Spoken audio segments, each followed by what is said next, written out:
It's Thursday, the 14th of December, 2023. Welcome to the Fast 5 Business News by Fear and Greed, where we give you the top 5 business stories you need to know in just 5 minutes. I'm Michael Thompson, and good morning, Sean Aylmer.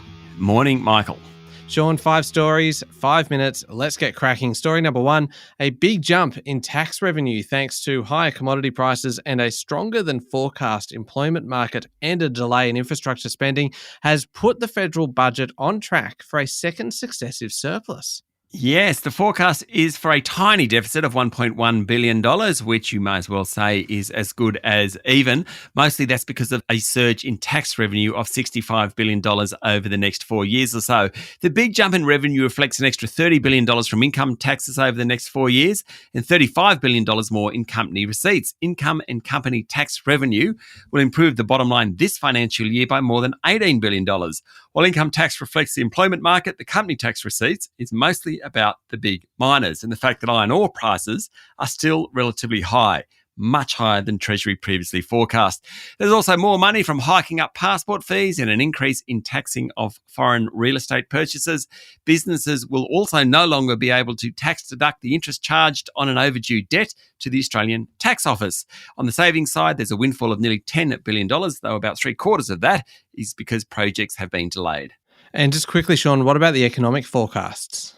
MyFO predicts the consumer price index will fall to 2.75% next financial year, back within the target band of the Reserve Bank. The Treasury forecast is just a little bit more optimistic than the Reserve Bank. Economic growth, it reckons, will come in at 1.75% this year from 3.1% last financial year.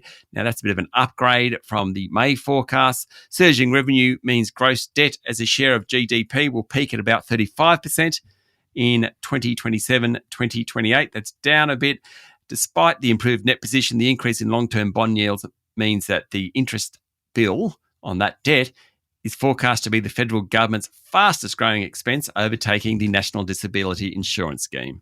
Okay, story number 2 is a big one today, Sean. Prime Minister Anthony Albanese and his counterparts from both Canada and New Zealand yesterday issued a joint statement criticising the actions of Israel and Hamas amid escalating bloodshed in Gaza and called for a ceasefire and the release of the remaining Israeli hostages. The unprecedented communique between Albanese, Canada's Justin Trudeau, and New Zealand's Christopher Luxon condemned the October 7 terror attacks in Israel. It said Hamas must lay down its arms and stop using Palestinian humans as shields, and they can't play any future role in governance of Gaza. At the same time, they caution Israel against the wanton destruction and deaths and any attempt to forcibly displace more than 2 million citizens from the region. Along with the UK and the US, the 3 countries are part of the Five Eyes intelligence alliance. Earlier yesterday morning, Trudeau conveyed the sentiments to Israeli Prime Minister Benjamin Netanyahu. That followed warnings by US President Joe Biden that Israel's losing international support because of its indiscriminate bombing in Gaza. And Australia is also part of a world call for an immediate humanitarian ceasefire. Yes, yesterday morning, Australia voted in favour of a UN motion calling for the ceasefire and unconditional and immediate release of the remaining hostages. We were one of 153 countries voting in favour, 10 opposed it, including Israel and the US, 23 abstained. The vote isn't binding, but it does highlight that Benjamin Netanyahu is losing support globally. Okay, moving on to story number 3. The average time to sell a used car in Australia has blown out to its highest level in 12 months, unwinding now almost 4 years of boom times in the second-hand vehicle market. Supply chain backlogs for new vehicles are clearing as car manufacturers step up deliveries to buyers previously waiting more than 6 months, while cost of living pressures mean some households are delaying purchases of a used vehicle. A new report by the Australian Automotive Dealers Association, reported in the Financial Review, says that the average time it takes to sell a used car is 52 days now. That was about 42 or 43 days 12 months ago. The report, compiled with vehicle data company AutoGrab, says used vehicles make up about 2/3 of all cars purchased in Australia, Michael. Story number 4, a new draft climate agreement released at the COP28 climate summit in the United Arab Emirates yesterday has for the first time explicitly called on nations to transition away from fossil fuels to avert the worst impacts of the climate crisis.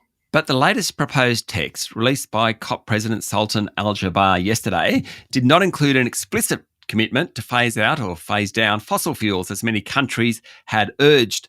Instead, it called on countries to contribute to global efforts to transition away from fossil fuels in energy systems in a just, orderly and equitable manner, accelerating action in this critical decade so as to achieve net zero by 2050. The release of the proposed compromise follows 36 hours of negotiations. The initial draft was roundly rejected by rich and poor countries. They basically said it was grossly insufficient, incoherent, and a death certificate for low-lying and vulnerable nations. This next one is a step forward, but not quite as far as some countries had hoped. Last story number 5. Revenue at X, of course formerly known as Twitter, has tumbled since Elon Musk bought the social network platform for $44 billion.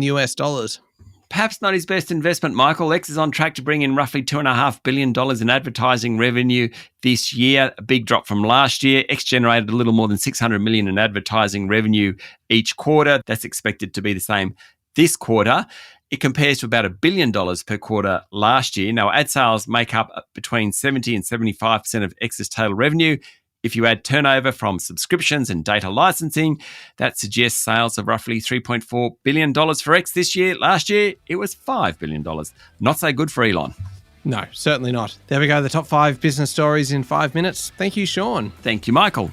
It's Thursday, the 14th of December 2023. Remember to hit follow on the podcast, and if 5 minutes isn't enough, you can find our longer daily show called Fear and Greed Business News wherever you listen to podcasts. I'm Michael Thompson, and that was the Fast 5 Business News by Fear and Greed.